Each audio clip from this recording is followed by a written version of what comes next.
Hello అండి అందరికీ ఇవాళ మనం మల్టీగ్రెయిన్ సెర్లాక్ చేయబోతున్నాము. ముందుగా రైస్ని బాగా వాష్ చేసుకోవాలి. ఆ తర్వాత నానబెట్టి 1 అవర్ తర్వాత ఆరబెట్టుకోవాలి. తర్వాత కందిపప్పు,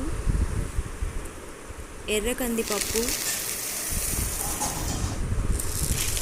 శనగపప్పు వీటన్నిటిని కూడా మనము బాగా వాష్ చేసుకోవాలి.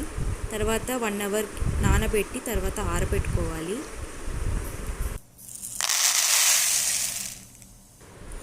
తర్వాత మినప్పప్పు, పెసరపప్పు, పెసలు వీటిని కూడా శుభ్రంగా మనం వాష్ చేసుకొని 1 అవర్ వరకు నానబెట్టి ఆరబెట్టుకోవాలి.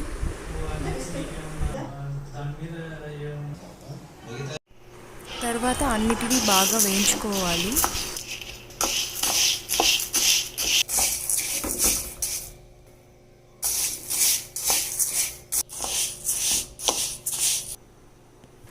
డ్రై ఫ్రూట్స్ అన్నిటినీ కూడా లైట్గా వేయించుకోవాలి.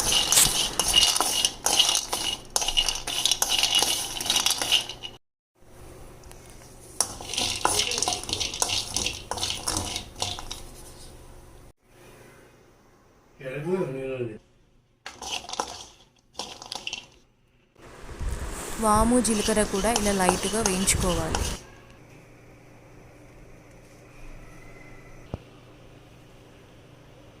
ఇలా అన్నిటిని వేయించుకొని మిక్సీ పట్టి పౌడర్ చేసుకోవాలి.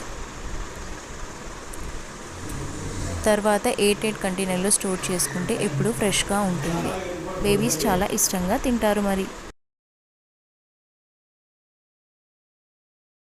For more videos, subscribe to my channel.